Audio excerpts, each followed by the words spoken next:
Саламатсыздар, урматтуу замандаштар. Сиздер Кабар улуттук маалымат агенттигинин Санжыра программасын көрүп жатасыздар. Бүгүн биз Кыргыз эл биримдиги коомдук уюмунун жетекчилерин жана өкүлдөрүн чакырып отурабыз. Анткени бул Кыргыз эл биримдик коомдук уюму болжол менен 2008-жылы өтөсүңөр түзүлгөн уюм эле. Аларда аз болсо дагы ар кандай шарттар менен иштеп келишти. Пандемия учурунда дагы баягы токтоп калды, бирок азыр үзүрлүү эмгектенип жатат десек туура болот. Мен адегенде ошо келген Кыргыз эл биримдигинин өкүлдөрү менен, жетекчилери менен тааныштырып койсом, сол жагымда отурган мырза Дайыр Кенекеев, баарыңыздар билесиздер, Кыргыз эл биримдигинин, коомдук биримдигинин уюмунун төрагасы. Санжыра академиясынын төрагасы Кушубек Качыбек. Мына өзүңүздөр жакшы билесиздер. Максатбек Дыйканов, Абат урусунун төрагасынын орун басары. Саяк коомунун төрагасы Байскан Айтбаев. Асык урусунун төрагасы Кирмалиев Арстанбек Калканович. Солтоо урусунун жаштар канатынын көзөмөлдөөчүсү Дыйкаров Нурдин. Байдулетов Наркул Сатыбалдыевич, Кытай урусунун Орда кеңешинин төрагасы, Кытай урусу коомунун төрагасы болом. Кыйшкы Мураталы Санжырачы. Эгемберди Усупов, Моңолдор урусунун өкүлү. Сулайманов Анарбек, Сары урусунун аксакалы, Орда кеңешинин мүчөсү. Мен Сарбагыш урусунун Жантай уругунан Санжыра изилдөөчү Абыкаев Абирбек деген жигитмин. Мен Сарбагыш урусунун Жантай уругунун Сарбагыш иликтөөчүсүн Туралиев Сыргак. Найман уругунун өкүлү Темиров Алик. Кош келипсиздер. Бүгүн биз мындай бир жыйынтык чыгарсак, сиздердин Кыргыз эл биримдигинин коомунун иштеген иши, алардын максаты эмне? Кандай иш шарттарды алып барып атат? Биримдик деген сөздүн мааниси эмнеде? Анткени бул уюм негизинен туура коюлган, негизделген деп ойлойм. Биз баарыбыз кыргыз дейбиз. Кыргыздын ачык айтсаң кыргызы болот. Кыргыз эгерде ал өзүнүн салтын, наркын, баркын, маданиятын, тилин, дилин сактаган адам кыргыз деп аталат. Мына азыркы Кыргыз эл биримдиги коомунун максаты ошол болуп атпайбы? Бизди кыргыз деп эле аталбастан, биз ушул өзүбүздүн наркыбызды, баркыбызды биле жүрөлү. Бири-бирибизди сыйлайлы, ата тегибизди сыйлайлы, унуткан санжырабызды көтөрөлү деп жатасыздар. Санжыра көтөрүү бул Кыргыз элинин ынтымагын, биримдигин бекемдейт деп ойлоймун да. Мына сөздү азыр биринчи жолу ошол Кыргыз эл биримдигинин төрагасы Дайыр Кенекеевке сөз берсек, Дайыр мырза, өзүңүз айтып койсоңуз, негизи эле бул коомдун максаты эмне? Кандай иш жасап жатасыздар? Ошо жөнүндө токтолуп кетсеңиз. Саламатсыздарбы? Биринчиден биз ушу Кыргыз эл биримдигинин коомдук уюмунун атынан сиздердин теле көрсөтүүңүздөргө, передачаңыздарга чоң ыраазычылык билдиребиз. Сиз жана башында белгилеп кеткендей эле Кыргыз эл биримдиги коомдук уюму бул 15 жылдык тарыхы бар уюм. Башында ошол 2007-2008 жылдары түзүлүп, анан ошондо уставы бекитилип, мамлекеттик тиешелүү органдардан каттоодон өтүп, анан ишти жасап келе жатат да.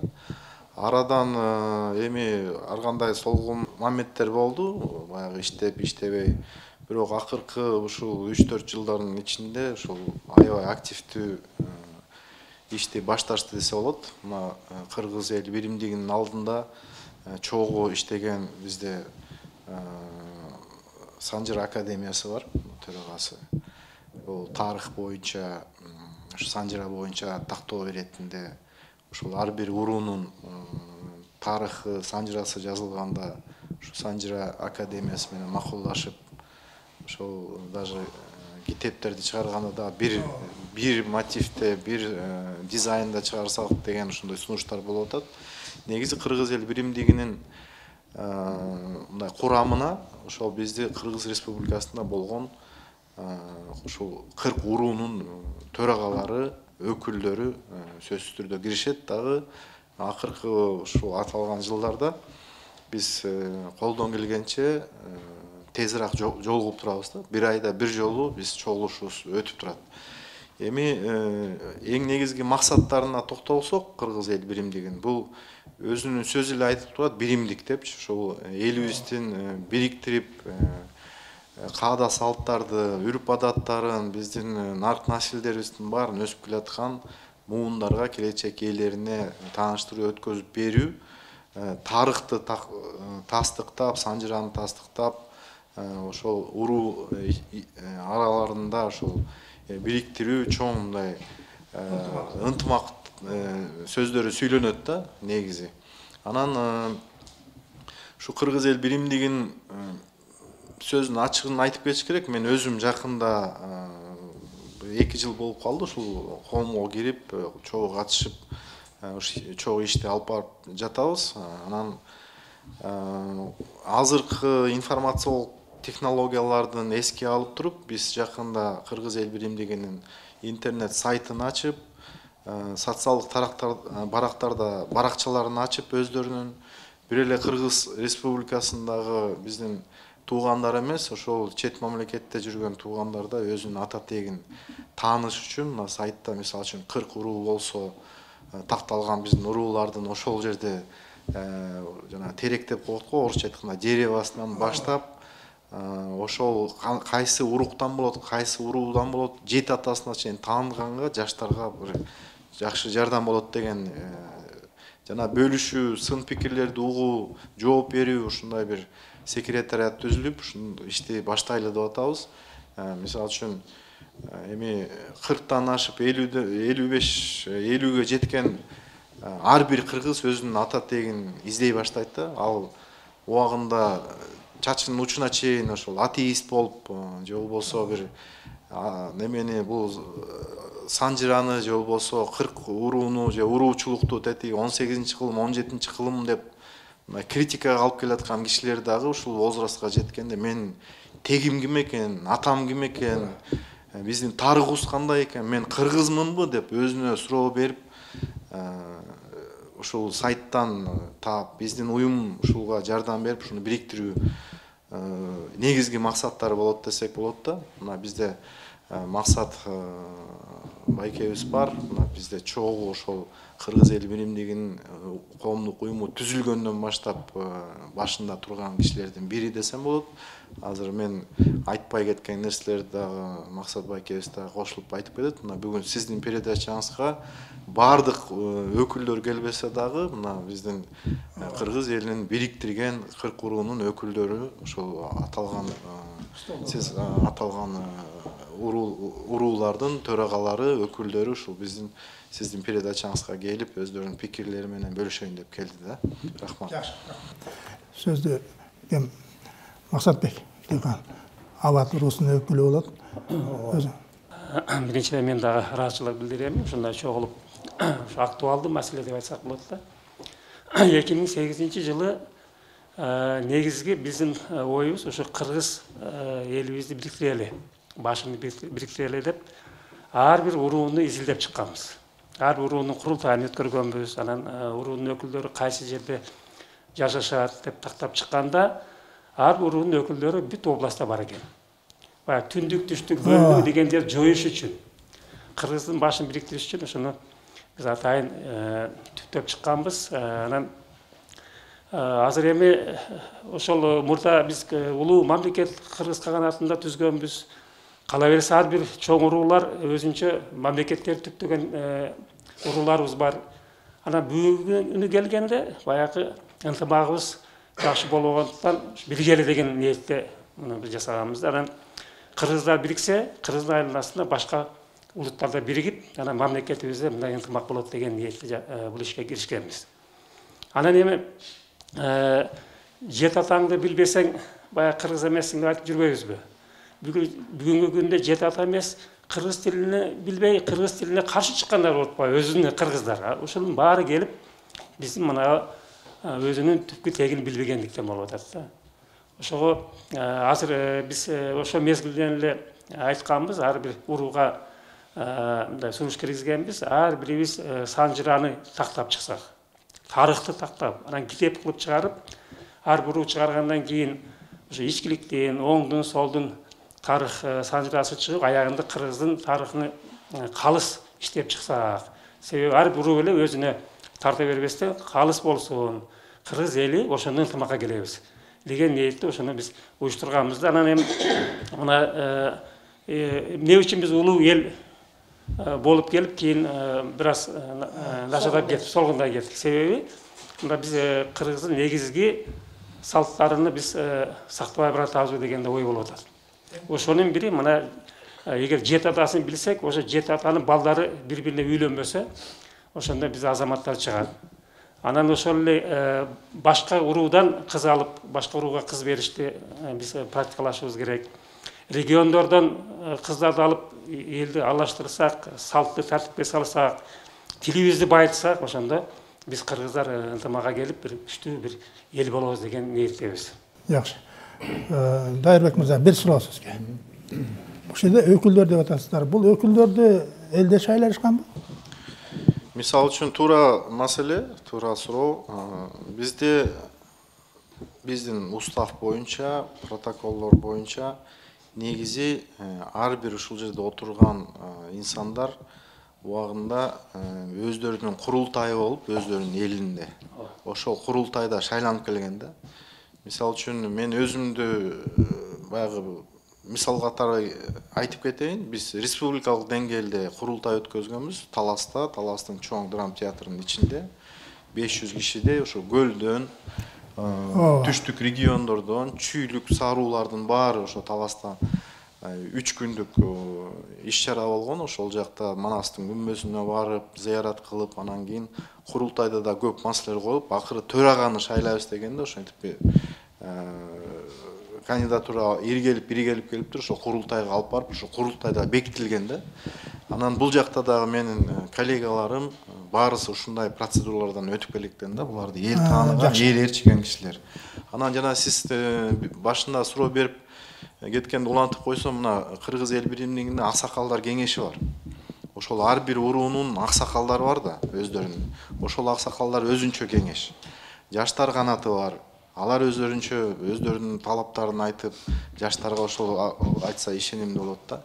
Анан биз демөөрчүлүк иштерди дагы жасайбыз. Кечээ жакында Туркияда апат болду го чоң. Ушу Кыргыз эл биримдиги боордош түрк элдерине кандай жардам беребиз деген сунуш келгенде, баарыбыз баягы кишинин баардыгы 40 уруу тең бири-бири менен чогулуп отуруп, биз 12 канат 2 боз үй жасалгалары менен, 6 канат 1 боз үй, 3 боз үйдү ошол Мелития шаарына алып барып туруп коюп, ошол жерден жанагы титиреп турган, азырда кире албай турган үйлөр бар экен. Боз үй, биздин боз үйүбүз чекчейип, ошол жака биздин өкүлдөр барып, тигип, тапшырып келди да. Бул деген биз ошол Кыргыз эли, ошо түрк элдеринин баягы бир семьясына кирет, бир үй бүлөдөн баягы боордош эл деп жардам берген бир ушундай жазып аткан иштерибиздин бирин эле айтып кеттим да, мисалы үчүн. Рахмат. Мына сөз биримдик, ынтымак жөнүндө келдик. Ол элден түшүрүп келдик. Ынтымак, биримдик деп бекеринен Кыргыз эл биримдиги деп коюлган эмес. Мына ушунун ичинде сенин арасыңарда Санжыра академиясынын төрагасы бар. Муну да койгонсуңар. Белгилүү жазуучу Санжыра иликтөөчү Кошубек Качыбеков. Көп жылдан бери бул кишини мен абдан жакшы билем. Кыргыздын тарыхын изилдеп, Санжырасын изилдеп айтып жүргөн киши. Мына сөздү азыр ушуга Кошубек Качыбеков сизге берсек, негизи эле бул Санжыра деп атабыз. Бул ынтымак, биримдикти түзгөн эң биринчи негизги ушул да. Биз уруулардын биримдигин, ынтымагын кармап алсак, калганы болот деген мааниде да. Иш-чара кандай жүрүп атат ушул жагында? Рахмат.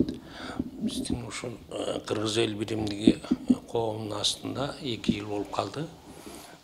Жана бүгүнкү күндөгү башаламан чыгып аткан, соц тармактарда чыгып аткан санжыраларды бир иретке келтирүү боюнча мен 2-3 жолу маселе козгодум. Бир ушул санжыра борборун кылабыз, кандай кылабыз деп. Анан бул кыймылга окумуштуулар тарталы дедик, бирок окумуштуулар катышпай койду. Анан Кыргыз эл биримдиги чогулушуп, 2 жолу чогулушта мени шайлап коюшкан. Ошо 2 жыл болуп калды. Анан биз иш алып бара баштадык.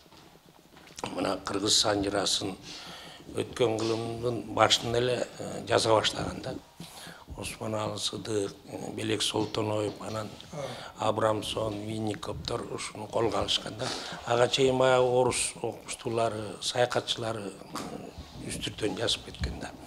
Эми биз ошол өткөн кылымдагы жарык көргөн санжыраларды иргеп, кайра талдап, ошолордун кемчиликтери болуп жазылбай алгандарын толуктоо аракетинде азыр иш алып барып атабыз.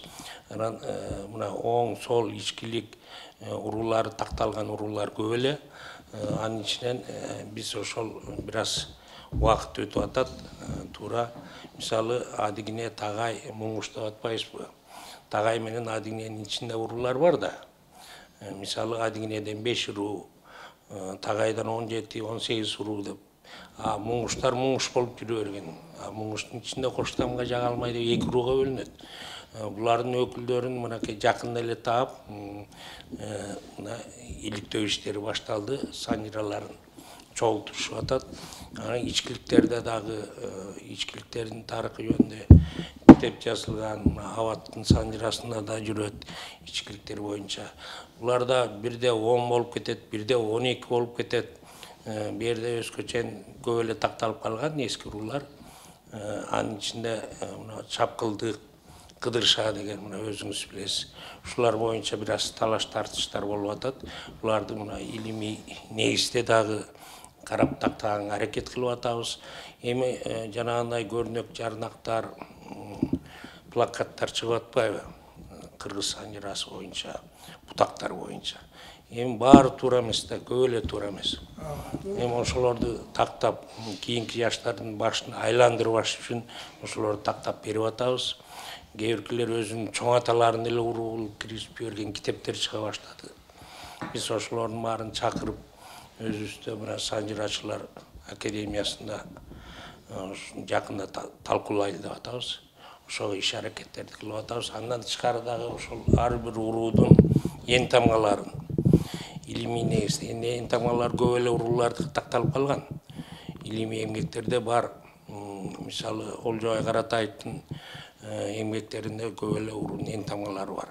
Эң тамгалары жок урууларды ошолорду иликтегенге жардам берип атабыз. Өздөрүнүн туусун, мисалы саяктардын, саруулардын, кушчулардын туулары кандай болгон, туулары кандай болгон, кийинки туулары кандай болгон, ушулар боюнча дагы бир ар бир уруудун эң тамгасы, туусун, санжырасын топтоп чыгарганга катуу аракет кылып атабыз. Жакшы. Сизге бир суроо. Мына сиз өзүңүз кушчу, жоксо котчу деп китеп чыгардыңыз. Мына ушунчалык чоң китеп. Бул эмнени айтат? Бул түндүк түштүктү кыдырып жүрүп, кушчу уруусун изилдеп чыкты. Мына бул эмгек. Мына биз тууганды ошентип таап атабыз, туурабы? Кээде тамашалап калып атпайсыңарбы? Биз тигилерди түштүктүүлөрдү кантип айтабыз?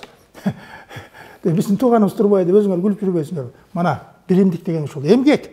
Канча жерди кыдырып чыктыңыз, канча жылдан бери. Мына ушул чоң эмгек бизди бириктире турган ушул китеп. Айтып жүрүшпөйбү элдер? Жана Дайыр мырза туура айтты. 50ден ашкандар мага келип атат. Ата деген биз билбеген уят болдук. Ушуну бир айтып койсоңуз. Биз уят болуп атабыз балдарга дейт. Ушул сөз мага абдан кубантат. Бир чети 70 жыл биз оозубу жаап турду эле, бирок чыныгы кыргыздар бар экен. Баягы көк дептерге жазып калтырып койгон. Биз ошол дулап атабыз. А бул жерден болсо санжыраны тескери бузган адамдар да бузукулар бар экен арабызда. Бул атайын максатпы? Мен да түшүнбөй турам. Өздөрү эчтеке билбейт дагы, бүт аталыктарды уруу кылып берип атат. Бул шылдың кылгандык. Биз ошон үчүн кыргыз эл биримдиги ушул 40 урууну негиздеп, ордун түздөп койсок, биз эч ким кийише албайт. Китепте мына ушундай жана Дайыр мырза айтып калбадыбы? Кийиз китепте кылып туруп, бирдей дизайнда антология, санжыр антологиясын бардык уруулардыкын ушундай типте деп менин сунушумда. Анан бул китепте өзүбүздүн эле Кыргызстан эмес, мен кытайлык кыргыздарды дагы аябай иликтеп келдим. Кызыл суу рейстарын өзгөчө Тарбағатай жакка жете албай калдык. Казакстан, Өзбекстандагы, Көкчөтөдөгү Анжан, Жизак баардыгы кирген. Ошо кушчу уруусунун санжырасычы. Мен таң калганым мына азыр барыңыздарга көрсөтүп коеюн делем да. Мыногу башкырт туугандардын шежере центри бар экен да. Мынакей булар академия, илимдер академиясы менен биргиштешкен. 18-чи томун мага салып жибериптир. Башкыртстандын биринчи президенти Рахимов өзү салып 18-чи томунда ушул кыргыз урууларына тиешелүү. Мындан тышкары дагы кыргыз деген чоң китеп, мындай чоң китеп чыгарышты 10-чу тому. Мына ошол жерде кыргыздардын санжырасын жазышкан. Биздин бөлөк кошуна элдер, тектеш элдер биздин уруу жөнүндө жазып атса, биз ошого кайдыгер карап атабыз да. Ушул Башкыриядагы 3-4 районда кыргыз уруулаштар бар, баарыбыздын. Мына ушулар иликтенбей атат. Казакстандагы Көкчөтө, Караганда, бул Жамбыл областынын жакындачы. Мына ошол жердеги кыргыз урууларын изилденбей атат туугандар. Өзбекстанда болсо баягы эми баягы жаңы заман келгенден кийин кичине ойгонушту. Урматтуу замандаштар, бул казак боордошторубуз, белгилүү тарыхчылар мен кезиккенде мына айтып атат, кыргыздар силер туура иш кылып атпсыңар дейт. Силер урууга бөлүнбөй, уруудан турат деп атпайсыңар дейт. Эң туура деме сөз болуп атат дейт. Бизде айтып атат, эмне үчүн кыргыздай алып чыкпайсыңар? Кыргыздай болуп элек десек, жакын тууганчыл болуп турбайбызбы? Кыргыздар казактан тууганын издеп атат деп айтыптыр. Значит, демек биз туура жолдобуз. Мен муну токтолбой эле айтайын. Муну улантыш керек. Биз кыргыз бириккенибиз, ынтымагыбыз менен гана эл болуп эсептелебиз. Муну туура түшүнүш керек. Мына сөздү Саяк элинин төрагасы Айтбаев, Байысканга берсең, Айтбай, Байыскан, саған бір суроо. Мен билем сени. Сен бүт кыдырып, 4 жылдан бери кыдырып, Кыргызда азыркыча Саяктан так санжыра жок. Булар абдан жакшы тактады. Ошондо деле кээ бир мүчүлүштөр бар. Бирок ушул Саяк ичинде түндүк түштүктү аралап жүрүп, канча тууганды таптыңар? Ой, мен эле бир 1200 кишиге кошулдум го, түштүктөн келген. Момунтип жакшылык жамандыкты кучакташып отурбайсыңарбы? Бул абдан мен кубанта турган нерсе болуп атпайбы? Эмгегиңе мен абдан ыраазымын. Мына ушундайды уланта бериш керек. Мына ушул ынтымак ушундан. Илгери айтчу эле, акча кошобуз, тил өзгөрөт. Тил уланат, акча менен тил өзгөрбөйт. Мына көрбөдүкпү? Бизде да акча менен кошкон. Мен көп сүйлөй бербейин. Кыска нуска айтсаң, сен жөнүндө элге белгилүү. Assalamu alaikum, арбаңыздар, урматтуу көрөрмандар.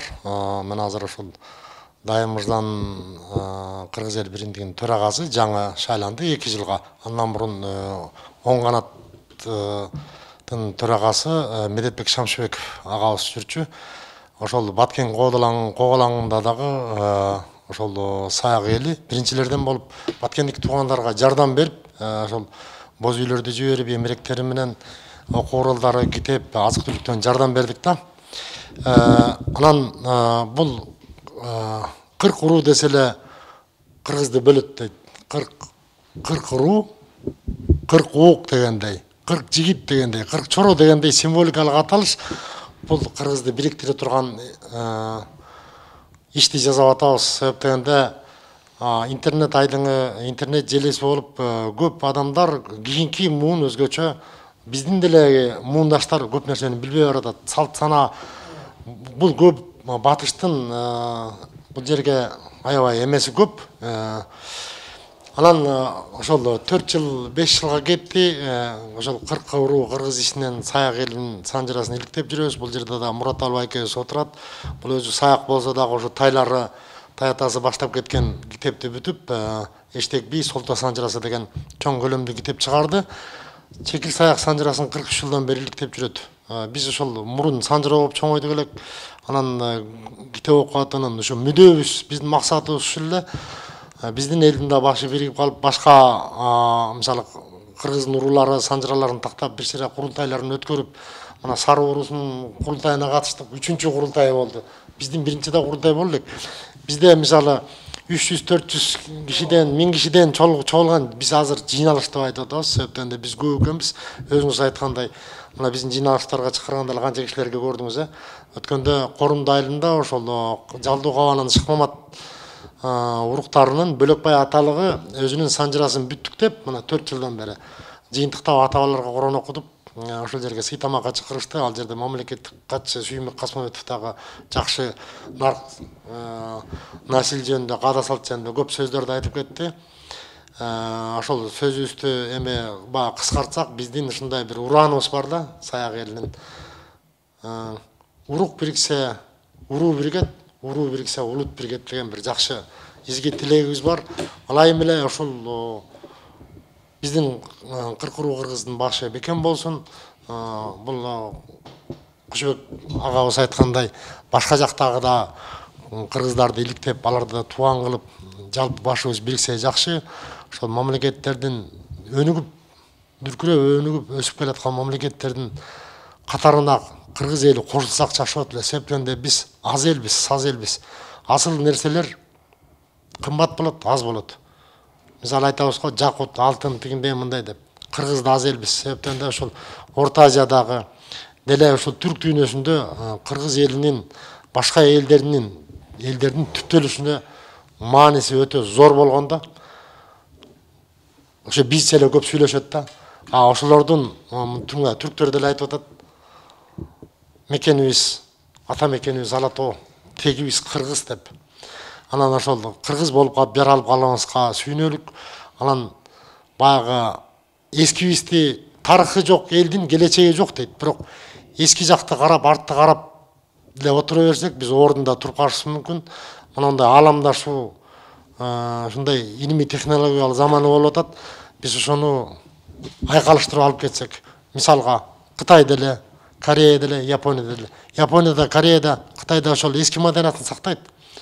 Бирок заман бап, өнүгүшү жаңы да. Анан жаштар өздөрүнүн тарыхын, ата тегин билип жүрсө, мына Максат агабыз да айтты, кыргызда айтылат, ошол жет атасын билбеген жетесиз кул депчи.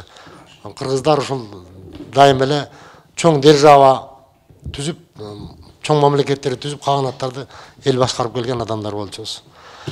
Чоң рахмат сиздин ушу чакырып атканыңызга.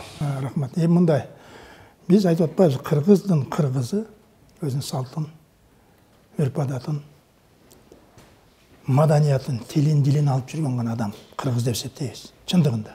Анткени түшүнгөн адам ушунусу менен гана биз кыргыз мамлекеттигин карап турабыз. Кыргыз улуту, көп улуттуу элден турат деп атабыз.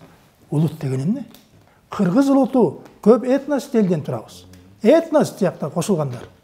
Алар улут эмес биз үчүн. Ошондо туура айта албай, анан биз кыргыз улутунун арасында бир топ улуттар бар деп атабыз. Улут жок, этнос бар. Биз кыргыз улуту, биз кыргыз.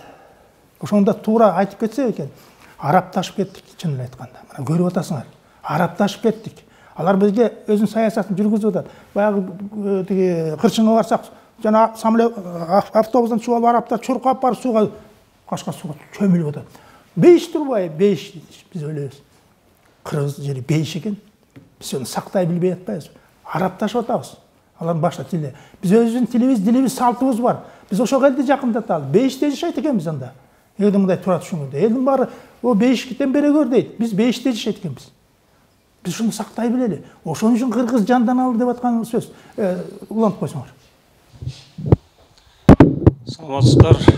Мен Асыл урусунун төрагасы Керималиев Арстамбек Калканович. Бул жерден жана төрагалар, Кушубек байкелер айтып кеткендей эле, мына ушул кыргыз эл биримдигине келип, мен дагы өзүм илгертен бери военный болуп жүрүп, пенсияга чыгып, анан кийин ушул кыргыз эл биримдигине кошулганда мына Кушубек байкелер тапшырма берип, элди тактагыла, санжыраңарды тактагыла деп, ошондон баштадык да. Анан эми буюрса, мына мен өзүм ушул төрага болуп шайланып атканда биздин аксакалдар мени шайлашты. Анан кийин биз курултай өткөрү элекпиз. Мен биринчи өзүмдүн айтып убада бергем, кыргыз элин бүт кыдырып чыгып, андан кийин ушул өзүбүздүн санжырабызды тактап туруп, андан кийин анан курултай өткөрөлү деп. Анан мен өзүмдүн атам илгертен бери ошо санжыра жазып жүргөн. Могу санжыра тарыхы деген китеби бар. Муну дагы сиздер айткандай тактап туруп, анан кийин бүтүрүп туруп, анан кийин чыгаралы деп атабыз да. Анан ошол санжыра тарых асыктардын тарыхынын аркасында эле Санжыра дарагын бир 2 том менен жазып туруудан чыгарабыз. Ошондо Кошобек байке айткандай, 2 сөз сүйлөнбөйт. Мына Баткенден баштагам, биягы ат башы, биягы тоң, биягы талас Манаска чейин барып кыдырып келдим. Баарына тапшырма берип, Кудай буйрса, ошо Санжыра дарагын бүт барын алып келип берип атышат. Эми бияктан Саяк улуу элибиз бул кишилер эрте баштап 4 жылдан бери кыдырып атат деп өзүңүз билет экенсиз. Бул кишилер аябай жакшы иш кылып, ошол мына моңолдорлор, саяктар уже бүтүп калышты. Булар уже бүтүп, ана биздики кичине кечеңдеп атат. Кошобек байке деле бизди шаштырып атат. Эртелеткиле желекти болсо чыгарып атабыз, тарыхтын жанагы Санжыра дарагын чыгарып атабыз. Бүт барын Кудай буйрса мына дайыр биздин төрагабыз болуп келди. Ай сайын чогулуп алып бүт кеңешип, баягы кеңешип кескен бармак оорубайт дегендей эле Кудай буйрса ишибиз алга жылып баштады болуш керек. Мына баары эле туюп сезип атабыз. Ошол менен кыскача аксакалдарга. Эми сен азыктын байгучунусуң да. Азыктын байгучумун. Айтпадым, Жалжабаштын бир 11 баласы бар. Анын ичинде эле белгилүү Карбоз Келдибеков да бар. Ошо белгилүү азык болсоң сопу ата силердики эмне гана кичи болгон. Биз сопуну дагы чыгара элекпиз. Элге даңазалай элекпиз. Бизде кандай кишилер болгон. Эми бир эле байгучу эмес, бул Төгөрөктүн 4-бурчунда Бөрүнүн Абдыраман өзү калп айтпасам. Казугунанын Бычманды да карагыла. Кезегинде Молдобек Исраилов аксакал көп кыдырып китебин жазган. Мына ошондо да бир даяр материалдар бар да. Мына ошондо алсаңар абдан бириккен. Андаш Баатырды унутуп каласыңар. Белгилүү Андаш Баатыр. Кыргызда атагы чыккан кишилер. Биз уну атагын атаганыбыз бул өзүбүздүн балдарга берген сабагыбыз болуп атат. Кыргыз эли эм үчүн эстеликтер турат. Эм үчүн эл турат эстелик. Ошого сыймыктансын, менин атам экен, чоң атам экен дегендей аракет кылып атабыз. Баягы пара бербей, бара бер дегендейчи туура кыласың. Биздин Молдобек Ырсалиев, анан Байсейит деген аксакалыбыз бар, мына 80-ге чыгып калышты. А кишилердин да китеби бар. Ошол кишилердин жазганын анан дагы ошол кошумчалап жанагы такталгандардын баарын а кишилердин уже жасап койгондору аябай салымдары күчтүү. А кишилердики турат. Каталык болбойт, оңдой бересиң. Анын ага дополнительно жанагындай кылабыз да. Жакшы. Эми бул жерде катары менен кете берели. Солтой элинин белгилүү кишиси Нурдин отурат. Нурдин мына Солтой эли эмне деген эл?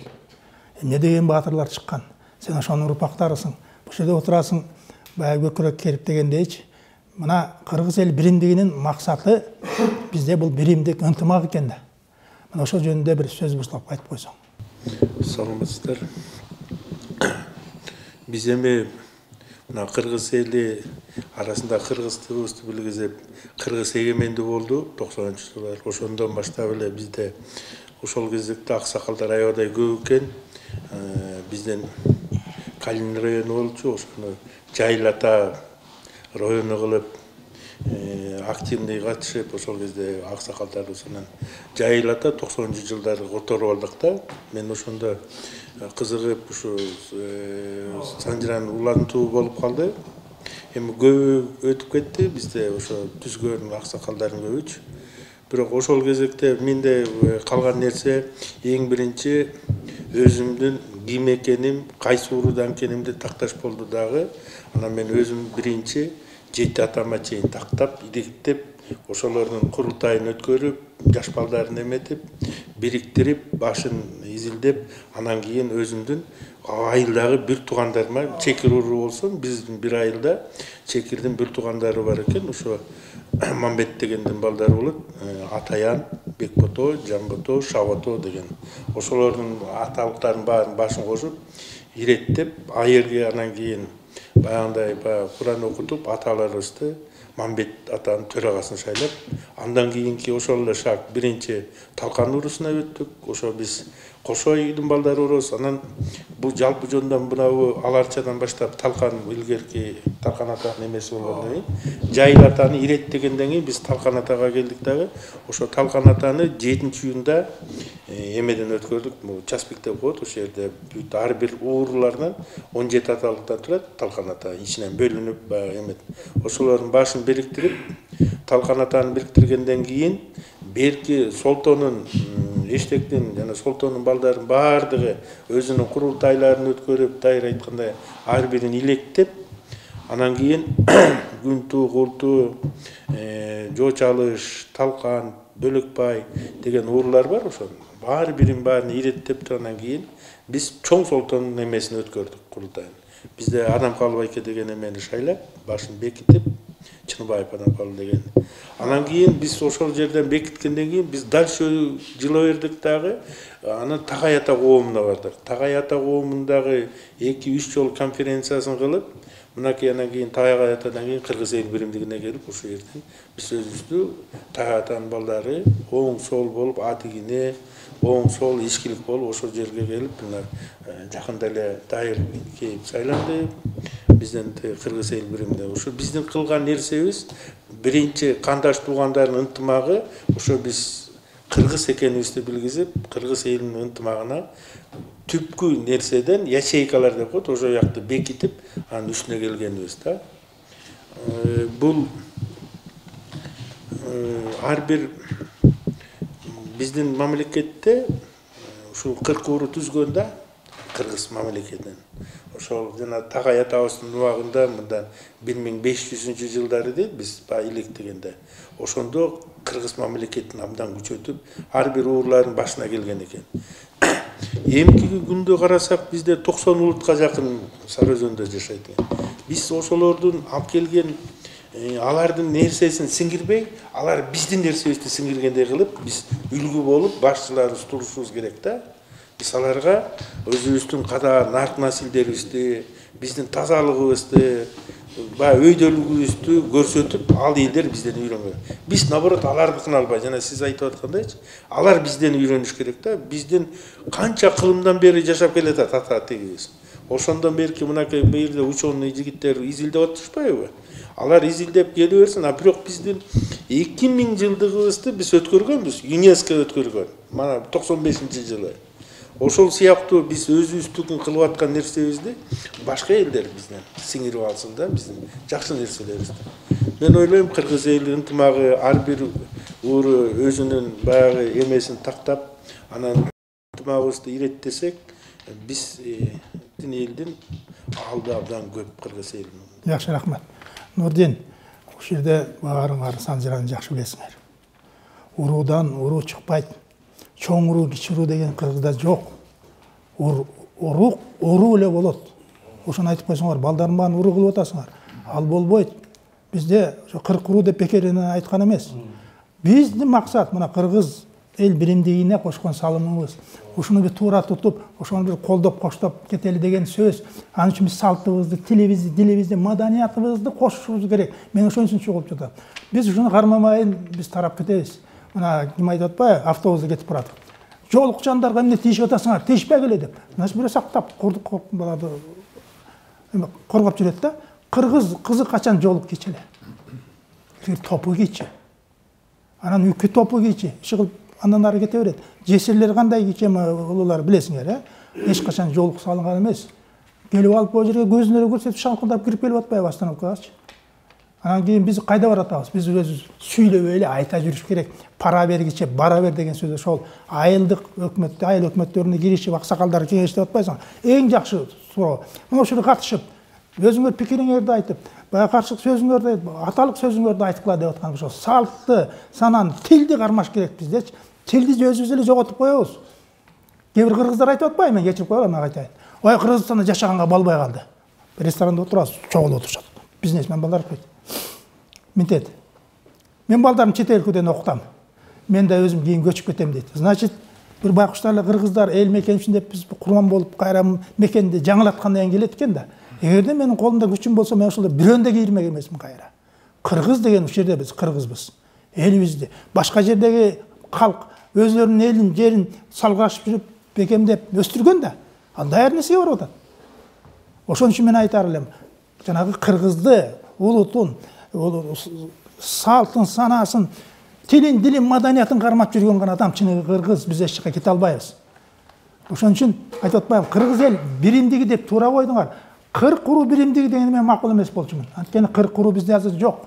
Кана 40 куруунун өкүлдөрүн чакыра аласыз, 40 курууну чыгара албайсыңар. Бир 32 эле куруу чыгат. Мурункулун баары сиңишип кеткен. Жок азыр. 1400-1500 жылкы адегененин балдары Манас учурунда урууга кошулуп жүрөт. Мындай кайда? Анда Манас качан болгон деген суроо туулат да. Көп нерсе такталып нерселер бар. Ошон үчүн биз өзүбүз баягы улуу катары ак тагыраак сүйлөсөк, билгенибизди сүйлөсөк, апыртпай, ата-атегибизди көбөйтпөй. Мен ойлойм, улуу кишилерге уят антип айткан. Сөз кезеги ким саган? Саламатсыздарбы, урматтуу туугандар. Кытай урусунун Ордо кеңешинин төрагасы, Кытай урусу коомунун төрагасы Наркул Сатыбалдиевич Байдулетов. Мен айтып коеюн, ушу Кытай урусу кыргыз эл биримдигине кирип, Кытай урусу өзүнүн максаттарын койгон кыргыз эл биримдигинде эле кыргыздардын ичинде Кытай урусунун тарыхын тактап, ошон үчүн биз бүт Кыргызстандын бүт областтарын кытырып тактап чыктык. Азырынча ар бир районда Кытай урусу бар экен, ошону тактап, азыр ушу 20 жылдан ашып калды, ошо 3 курултай өттү.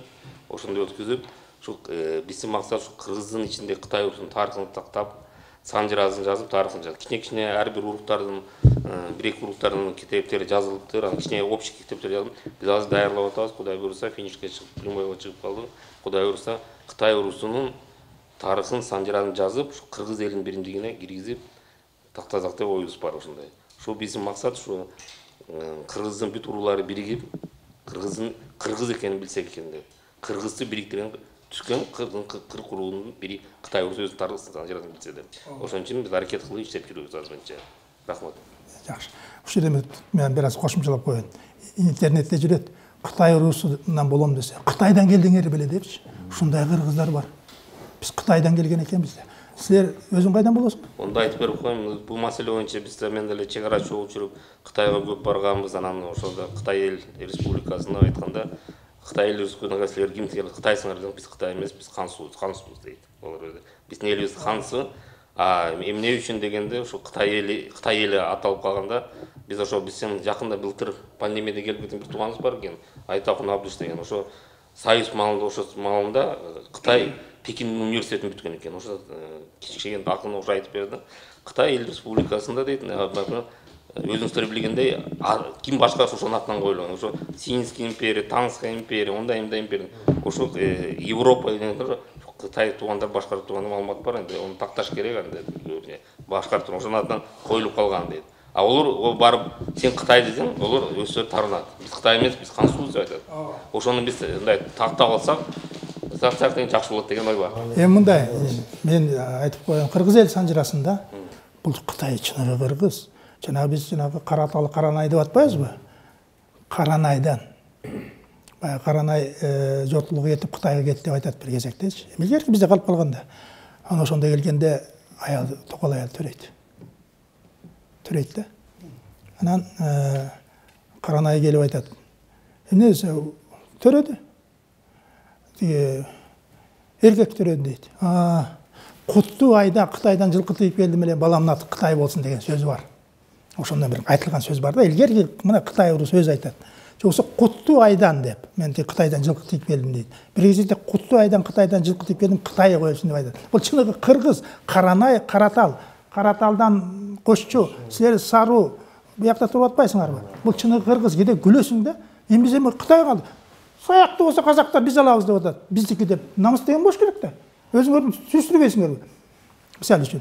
Ошон үчүн жанагы сен өзүң байтике, буудай, богозу дейт калп айтпасам. Тоңтөгөр, ажы шекер дейт. Шекер деген жана белгилүү ошолдун атынан эле болсо керек. Шекер айылы деп Чыңгыз Айтматовдун эмес жүрбөйбү? Аты мен ойлойм ошол айылдын атынан коюлганбы, көп тактала элек. Шекер депчи. Ажы шекер да. Анан жанагы силердин белгилүү Каработо Баатыр. Каработо Баатыр Кыргызстанды бошотконго чоң салым кошкон адамдардын бири. Муну да эстеп жүрүш керек. Каработонучу. Жакшы. 17-жылдын ооба. Ким Мураталы. Бизде Солто менен Саяктын санжырасын жазган ушул жөө жүрүп жазган ушу Мураталы. Мен айтып коеюн, эмгек жөө жүрүп жазды. Кандай эмгеги? Мына ушуну атайын чакырып атабыз. Мураталы, эми өзүңдүн ой пикириңди айтып койсоң 3 мүнөт. Ассаламу алейкум. Onlar uçlarda katışçılar. Bu Samira boyunca ayta turgan bolsam, menin özümdün tayatam bu Soltoy elinden de. Anan keyin oşo taytamdын аталаш туғандары бала элчи деп коет. Ал деле тайтыды. Өкөтөң тайтам да. Бала элчи, анан кийин жетиген уулу Эсенкул деген. Анан кийин ошол 30-жылдары бала элчини кулакка тартып эме кылган убакта байчеси ушул көп кол жазмаларын баарын тең өртөп жиберген экен да. Анан ошо калып калган бир куржун эки көзү толтура китеп бар экен. Ошону ал убакта жана камыш жабылган да, камыш менен жүгөрдүн бакалы менен. Ошондон тамчы тамп, анан көпчүлүк жерлери окуганга жарабай калып, ошо жетиген уулу Эсенкул тайтам ошону алып 70-жылдары ошо арабча окуп жазганды билген киши болчу да. Бул ошо жазган ошо эки тайталарымдын жазган кол жазмасын алып, анан кийин акыркы ушул күнгө чейинки балдарды, неберелерди, балдарын ошолордун баарын тең жазып, анан могу китепти чыгардым да. Мында мен эчтеке деле кошумча кошкон жокмун буларга. Тигиндей бул мындай. Көрсөтүп койчу мындай көтөрүп. Анан кийин ушуну жазып чыгарып, берде бүттөң ушу бир эле атаны издеш үчүн чүйдүн ар кайсы айылдарына барыш керек болду да. Кийин ошо менен кыдырып жүрүп, 42 жыл дегенде ушуну жазып чыгарып, азыр сатыкка коюлду да. Мен өзүм саяк болгону менен анан кийин ошо тайтамдын кереси анан аткардым деп, өзүмдүн ошо милдетимди аткардым деп ойлойм да. Ошону жазсын деп. Кийин Солто жалпы Кыргыздын эмесинде дагы бул салым кошулабы Солто элине деп ушул ойлойм да. Анан кийин бул биздин ошо былтыр мурда жылкы тажиктердин эмедеги Баткенге кол салгандагы ошо саяктардын, Пайфлор районундагы саяктардын Марат Карбасов деген өзүбүздүн инибиз бар, ошо жардамга тамак ашын, кийим кечесин, жата турган кроват эмелердин баарын тең, төшөнчү орундардын баарын тең алып барып, өзү колу менен барып тапшырып келди да. Бул дагы ошо жалпы Кыргыздын биримдиги деп ойлойм. Ошол инимдин кылган ишин бул көпчүлүк билбейт, бирок ушул жерден айтууга туура келип атат. Ошондой болуп, ошондой эле Сусамырдан, Жумгалдан ушу саяк туугандарды ошо Баткен Кобалаңына алып барып көптөгөн салымдарды кошуп эметти. Бул дагы ошо Кыргыз эл биримдиги, Кыргыздын биримдиги деп ойлойм. Жакшы. Бул рахмат. Ошон үчүн Кыргыз эл биримдиги деп атабыз. Эл билбей калбасын. Аны азыр кайда десиңер, Кыргыз эл биримдиги деп 40 куру чогулуп турат мына Дайыр Кенекеев өзү контролчу. Ошондо билинбей калбайт. Ушунун баары эмгектин баары биякта такталыш керек да. Сөздү биз Моңолдор уруусунун өкүлү Усупов Эгембердиге берсек, бул жигит дагы көптөн бери кыдырып, ошол Моңолдор уруусуна санжырасына чогулусуна чоң эмгек көрсөткөн жигиттердин бири. Караса көзү бар, оозунда сөзү бар жигит. Сөз сизде. Урматтуу бүгүнкү Кыргыз эл биримдигинин катышуучулары. Башынан айтсак, кыскача менин тарыхым 2005-жылы өсүмдүн уругумдун санжырасын кичинекей китепче кылып чыгарып, анан 2008-жылы филармониядан ушул кыргыз эл биримдигинин чогулушуна катышкам. Анан эми баарыбыз айтып атабыз, чындыгы кыргыз деген ким болгон? Муну биз эмес, немистер бар картаны жайып берип атат. Бир эле нерсени айтып коюш керек. Ошо Англиянын ошо кездеги бир чабарманы болобу, шпиону болобу, орустар бир жагынан басып, талашып, англичандар бир жагынан талашып келип аткан кезде ошондо айтып барган дешет. Бул 40 аттын күнү бар жерде кыргыз деген уруу жашайт экен. Ал уруулардын аялдары эркектер менен кошо отуруп, чогуу чаран кеңешет экен. Эгерде бир сырттан душман келип калчу болсо, бүт аксакалдарынын баарын, балдарынын баарын тоолорго катып, аялдары кошо кылыч алып алып, сырткы душманга каршы чыгат экен деп айтылган сөзү бар.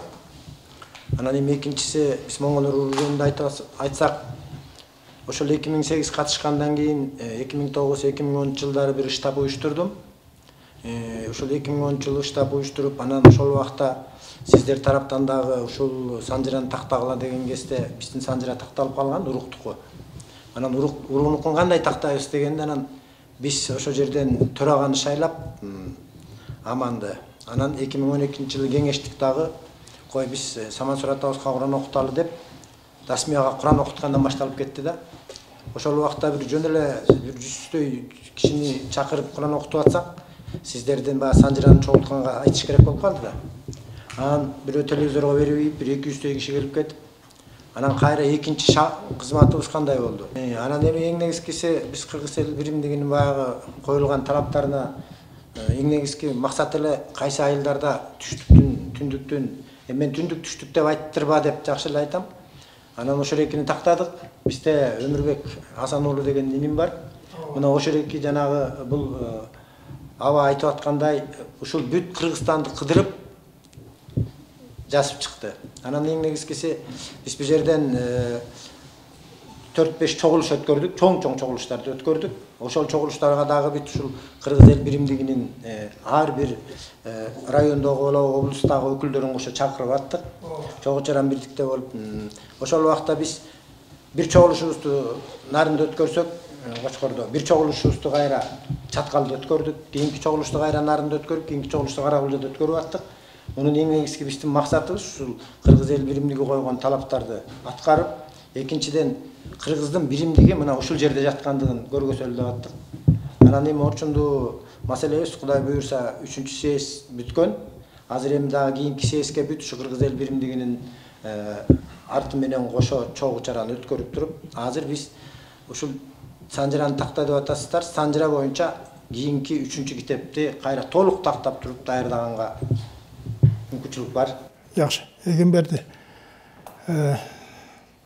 түштүктө сен жана 3 кыйра деп атпайсыңарбы? Куттук, улуу кыйра, кубаныч, орто кыйра, мең дуулат, бала кыйра. Баягы 3 кыйра дейт. Асында чындыгында бул жерде 4 кыйра. Улуусу Атаке. Түштүктөгү жана кара шаар эмес. Ошол жерде негиздеген. Кийин аталар нарынга көчүп атканда эл болсо Атаке баатыр болгон үчүн сен биздин жерде эми сактап кал, сен кетип калсаң ким сактайт деп Атаке калып калган 11 баласы менен жанагы Дадаң, Субан, Асан, Жамболот, Кыйшык десе сен эмес Мураталы. Ошол жакта да Кыйшык деп. Курманкул, Пиримберди 11 баласы. Тиги Нокенде, Каракулжада Айтор жайнаган. Мына ошол чогултсаңар эле, мына тууган издейсиңер кайра. Мына ошону тактап койсоң дагы элиңди бириктирип аласың деген сөзүм да. Туура айтамбы? Атаке ошол жакта. Бул деген жырык Атаке эмес, Сарбагыш. Макулбу? Сөз аксакалыбыз Сары уруусунун өкүлү Анарбек Аксакал берсин. Урматтуу туугандар, бул кыргыз эл биримдигине мен башынан бери жүрөм. Ушул топ ушул неме кылган. Ушул Сары уруусу ушу кыргыз эл биримдигине кантип келди? Биз 3 курултайды өткөрдүк. 3 курултайдын биз 3-чү курултайда ар бир айылга бардык региондордун бардык сарынын баарын тактап чыктык. Кудай буйрса, мына сарынын өзүбүздүн китеби чыкты, башка китептер деме атат. Анан бул жерде биз айтайын деген нерсе, мисалы, урук Сары уруусу өзү 44 уруктан турат да. Ар бир уруктун уже бир 30тан ашык уже китеби чыгып калган өздөрүнчө. Анан бул жерде биз мына биздин сары уруусунун өткөндө 3-чү курултайын бардыңыздар, көп болдуңуздар, биз талашты өткөрдүк. Бир добуштан бул Дайыр Кенеке Атакуловичти шайлап алдык да. Анткени бул биздин жаштар келгени бул келечек. Мурун аксакалдар биз өзүбүз минтип алдыга сүрөп, ай балдар тигиндей кылгыла, мындай кылдыгыла деп жүрчү элек. Мына Кудай буйруса, анан бул биз аудан уюштурууда да мына бул жакта биз мен 2 колум менен, 4 колум менен Кушкеңди мен колдойм. Эмне үчүн деген Санжар академиясын ачтык бул жерде. Биздин Санжар академиясынын мүчөсү болуп, биздин 93 жаштагы Сооронкулов Сыргак деген бүт региондорду кыдырып чыккан, ал чоң санжарачы киши. Ушундай аксакалдарды эмне кылдык. Анан Сарунун ушу 7 Көнөк Баатырдын 7 баласы болгон. Ошо 7 ар бир неменин башында мисалы Кыркуул, Туай, неме деп турбайбы, Төңтөр, Тогунай, анан экинчи аялдан жанагы Күркүрөө, Кошкулак, анан 3-чү аялдан Эрешим деп атпайбызбы? Биз ошолордун бардыгын, ошолордун бардын урууга, ар бир уруктун баштарына ошолорду бир зам кылып шайладык бул. Бири добуштан бул Дайыр Атакуловичтан. Анан Саруу мен муну тала айтпадым беле, сол канаттын төрагасы болуп, тең төрага болуп, бул немени абдан бизге кыйынчылык болду да. Ошол эле Атамбаевдин бул мурунку убакта деле сай-сайга бөлүнүп, анан тигиндей мындай. Жок, биз сиз айткандай биз 40 уруудан турабыз. Биз ынтымагыбызды бекемдешибиз керек. Эмне үчүн дегенде, эгер ынтымагыбыз бекем боло турган болсо, биз ушунча кыргыз эмне үчүн сакталып калды?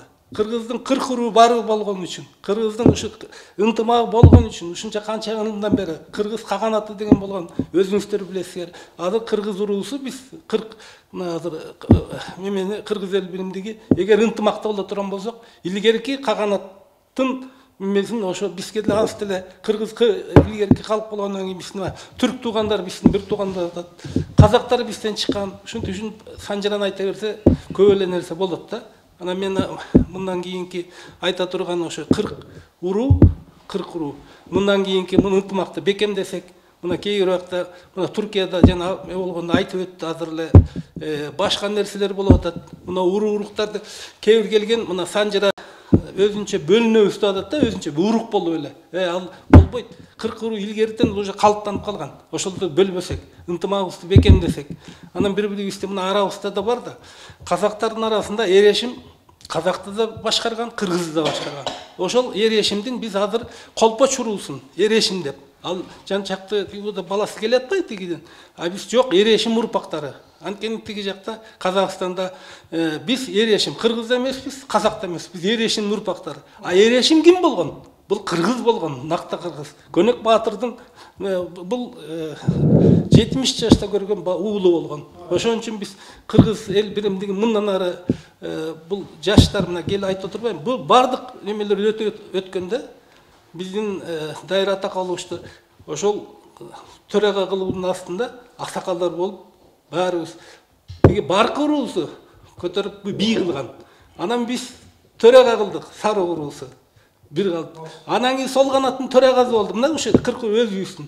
Эми төрага мен ойлойм, бул биздин келечегибиз кең болот болуш керек. Мындан кийин ынтымакты бекемдейли. Сизге да чоң рахмат. Ушундай жакшы ушу аксакалдарды, санжара изилдөөчүлөрдү, санжара билген адамдарды ушундай чогултуп, кыргыздын ким экенин, эмне экенин көрсөтүп рахмат. Рахмат сизге. Нурдин, солто. Мына аял заты кандай? Ошол Тубай, Тоңтөр, Тогунай деп атпайбы? Ошол Тубайдын Куштарбек деген кыз болгон. Ошо Калпайтан Куштарбекти солто алып андан чаа төрөлөтүп белгилүү чаа. Бул билесиң да. А Куштарбектен тиги түгөл алып, тиги Куштарбектен Кудаш, Калматай, Итбакбас амандык болсо керек, 4. Мына ошон үчүн жанагы Эрешимге баягы кимди калмактар менен чабышып, катагандар менен чабышып атканда жардамга баргандар ошол Каба, Ча, Манап, Сарбагыш. Манап Токода барганда. Барып бир ошон үчүн Эрешимди кыргыз деп атпайбы? Кыргызга жардам берели деп барып келишкен. Мына биримдик. Биз муну унутуп калып атпайбызбы? Белгилүү Ча, белгилүү Итбакбас, Кудаш амандык деген ошол турганда. Ооба, жем болот да. Мына ушундай жакшы. Ооба. Жакшы. Эми сөздү ким? Абыкаев. Абирбек, Сарбагыш уруусунун өкүлү да. Бүгін мінекей Қырғызстанның 40 урусунан чогулган, 40 болбосо дагы бир топ уруулардан чогулган атактуу мындай каймактар отурасыңар. Ошолорго бүгүн кошулганыма чоң ыраазымын. Анан эми мен Санжыра дегенде эмнени түшүнөм? Бул Санжыра жөн эле жет атаны билүү эмес, андан тереңирээк да. Бул кыргыз эл дегенде тиги азыркы жанагы кытайдык Төлөк аксакалдын эмес чыктыбы? Ал биздин кылымга чейин канча миң жылда айтып атпайбы? Ошондон бери кыргыз эли бирде каганат болгон, улуу каганаттыкты түзгөн, бирде мамлекет жок болуп калган. Бирок ошол убакыттан бери элдигибизди сактап, улутубузду сактап келген ким? Бул эң негизги нерсе ошо Санжыра болгон да. Кыргыздар мындай жөнөкөй убакта уруу болуп жашап өзүнчө, бийлик жок кезде деле, мамлекет жок кезде. Бири-бири менен тынчтык кезде чабышкан менен сырттан калмактар келгенде же башка душмандар келгенде бирге калып кайра кууп чыгышкан туурабы? Ошол биримдикти сактап, элдикти сактап, элден улутту түзгөн ошол эң негизги тирек тирөөч Санжыра деп эсептейм да. Анан бул Санжыра дегенде эле биз баягы жет атаны кубалаганды түшүнбөй, ошол жерде агартуучулукту маанисин түшүнүш керек да Санжыранын.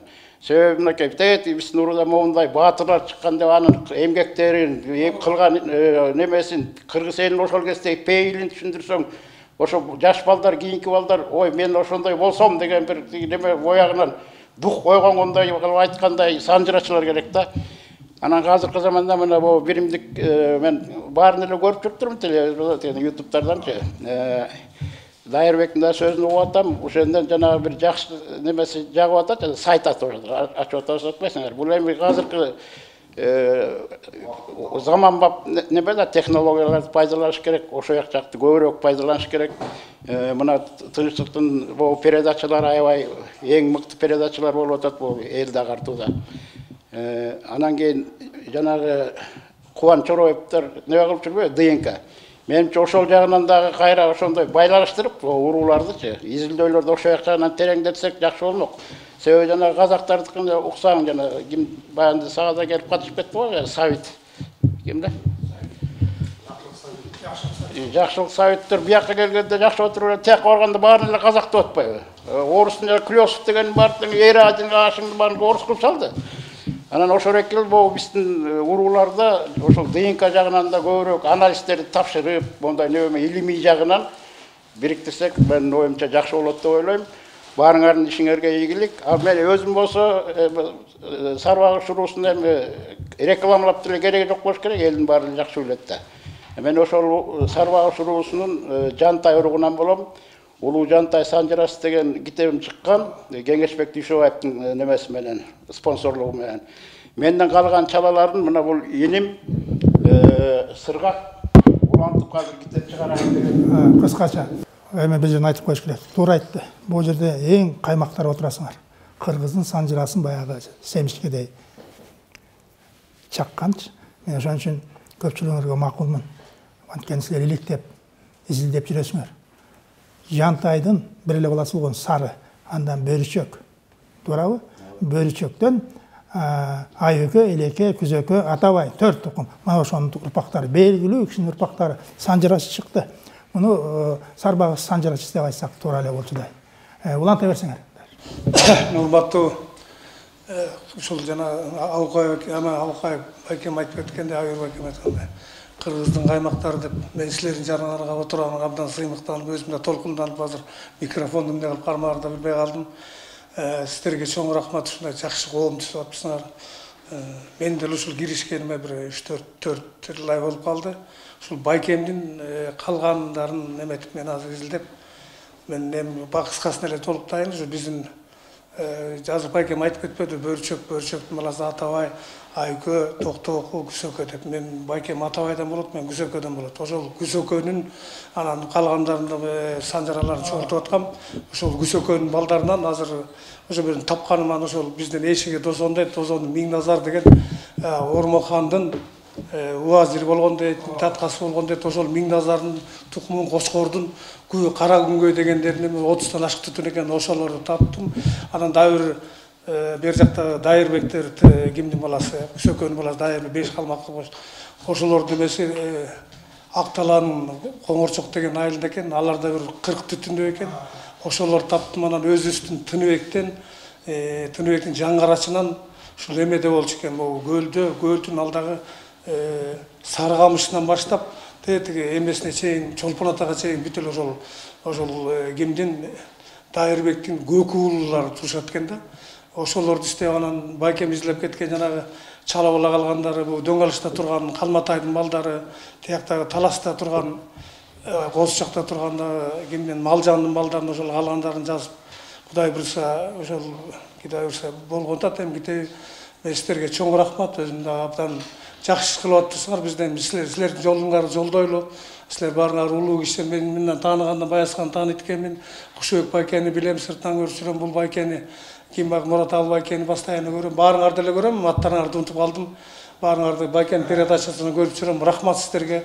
Байке, сизге да чоң рахмат. Ушул ишиңиз ийгиликтүү болсун.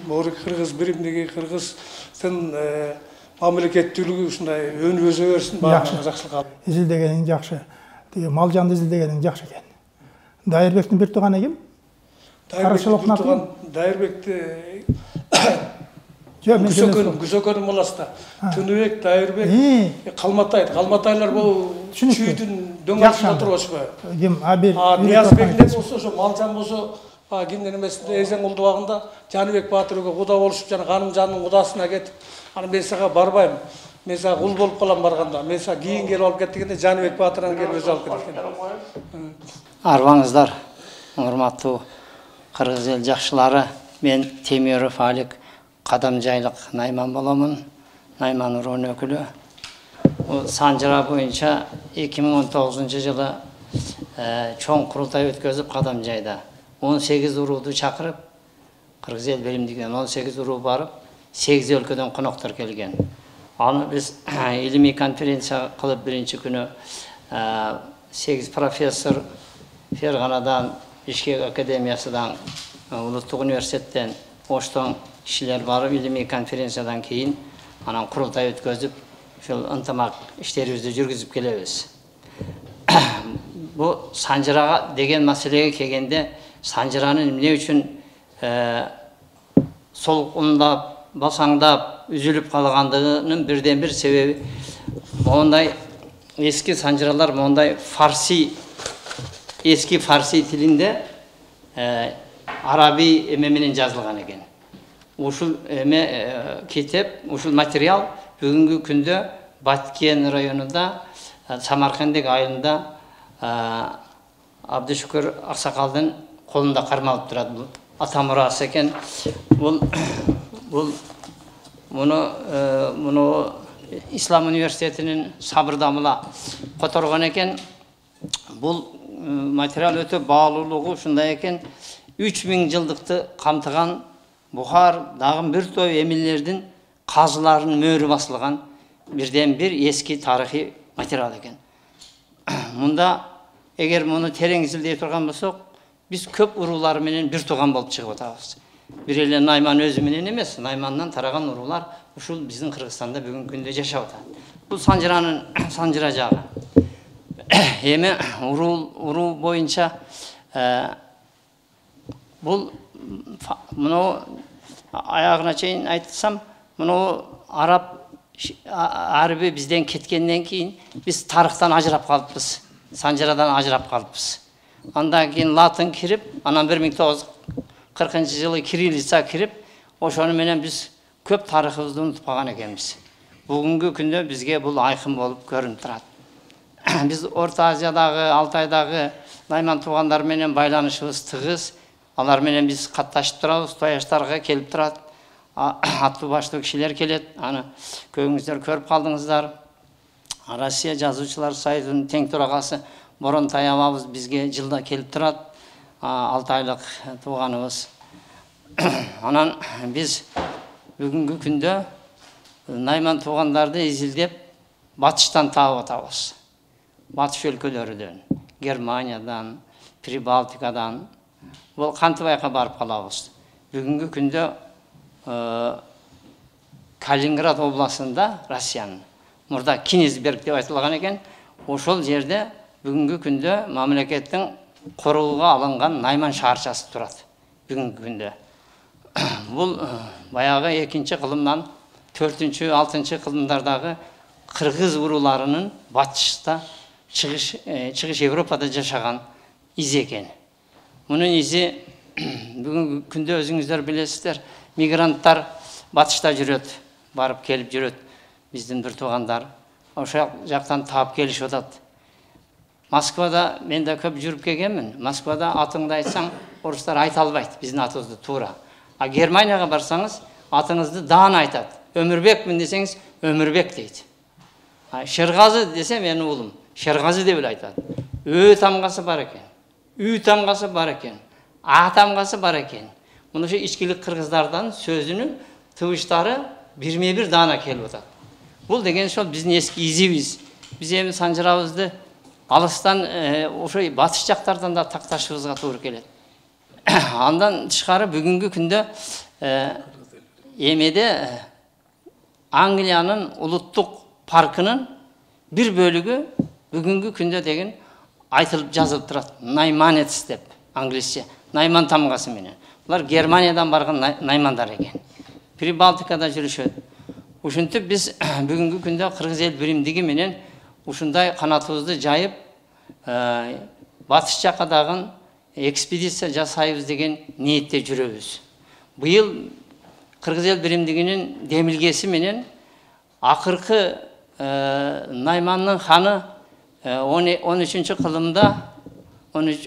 кылымдын башында Алтайдан Чыңгызхан дооруда кыргыздарды Кашкар аркылуу оодарып Алатоога алып келгендиги жөнүндө илимий конференция кылайлы деп атабыз. Бул Найман хандын, күчлү хандын мүрзөсү Чоңалайда, Сарыколдо коюлган экен. Ага 1-2 жол барып келдик. Быйыл ошого барып, ошайка илимий конференция өткөзүп, курултай кылып, уруу башчылары барып, ел барып, жакшы бир жыйын кылып, бир тарыхый иш-чара жасайлы деген үмүттөбүз. Былтыр мурда жылы Баткенде болгон коголаңда биз атайын штаб ачып иш баштаганда биздин уруу башчылар биринчи болуп барып жардам беришкенде ошону ыраазычылык билдирип коеюн мен. Анан жана дин боюнча бир аз сөз болуп кетти. Куранда бир аятта Алла Таала айтат: "Биз силерди уруу улут кылып жараттык, таалып билүү үчүн" дейт. Бөлүнүү үчүн эмес. Себеби мен эмнеге айтып атам? Азыр эми жаштардын арасында да кээ бир биздин жерлештер, туугандар айтып атышат, бу дагы артка кетип атат, уруу болуп бөлүнүп деп атат да. Анан үй бүлө болот, үй бүлөдөн кийин уруудан кийин улут болуп атпайбы? Ортодо улутты алып салыш керекпи? Бул бар нерсе да. Анан кийин кыргыз болуп туруп анан биз ата тегибиз билбесек, анда биз маңкурт болуп калабыз. Ошондуктан муну бул туура маселе, биз түшүндүрүп айтышыбыз керек, элге жеткиришибиз керек.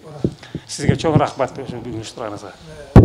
Азыр бул сиздин передачаңызга келип биз мындай мом болуп отурбайбыз. Бирок биздин өзүбүздүн ички чогулуштарда талаш тартыштар көп болот негизи. Анан бир эле санжыра направлениясы, тарых направлениясына кетип калган бизде андай эмеспиз да, жанагы аталып кеткен максаттарыбызды айтып атабыз.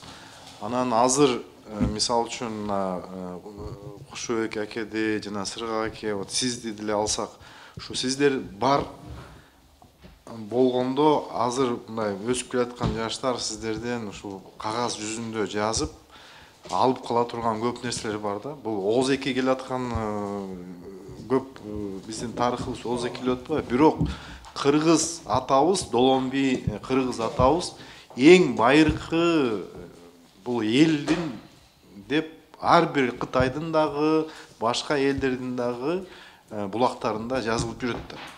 Бирок ошол кошуна эле болгон казактарыбыз өзүнүн тарыхын башкача кылып жазып, азыр жаштарын окутуп, 100 жылдан кийин алардын балдары чоңоюп калса, биздин балдар чоңоюп калса, жеңип кое турган деңгээлге баратат да.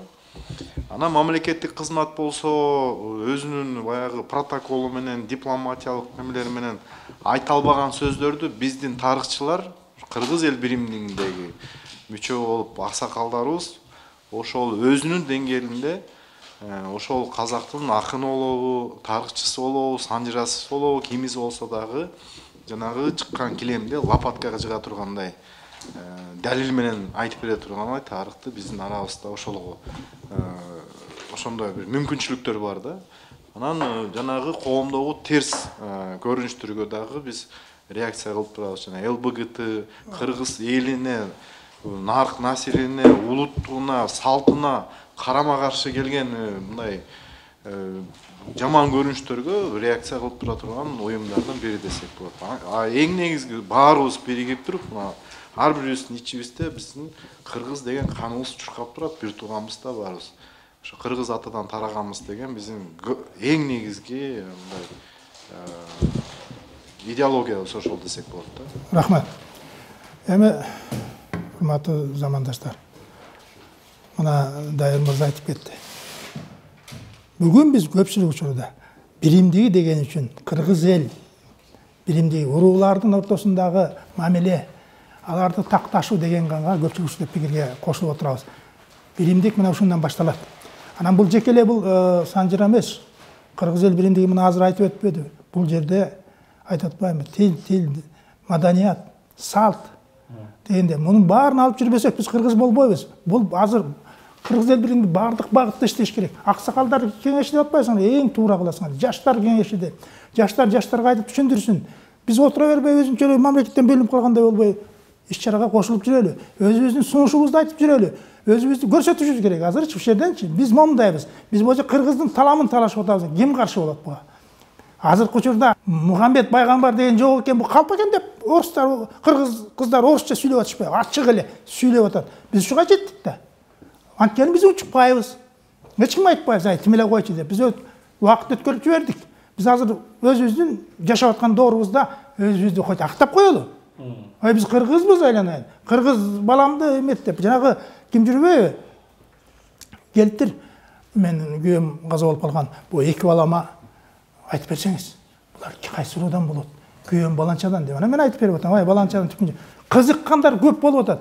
Демек, бул жерде кыргыздын куту бар экен да. Намыс үчүн деп. Азыр эртең, бул кырсык болду, көтөрүлүшкө кээ айтат. Кереги жок, мындай душманым жок деп кетип калса эмне кылабыз? Кыргыз кыргызды гана өзүн сактай алат. Биз ошого биримдикке, ынтымакка чакырып атам. Мына келип, ушул жерден ой бөлүшкөнүңөргө рахмат.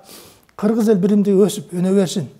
Эл катарына кирип, эл менен аралашып, бирдиктүү иштер кылгыла. Бул мен абдан чоң кубанам. Ушуга бир өзүңөр татыктуу болсоңор, кийин биз ушул мен Санжира 8 жылдан бери тартып жүрөм. Бир мындай Санжира тууралуу жаман сөз уккан жокмун. Кудай өзү көрүп турат. Жаман сөз уккан жокмун.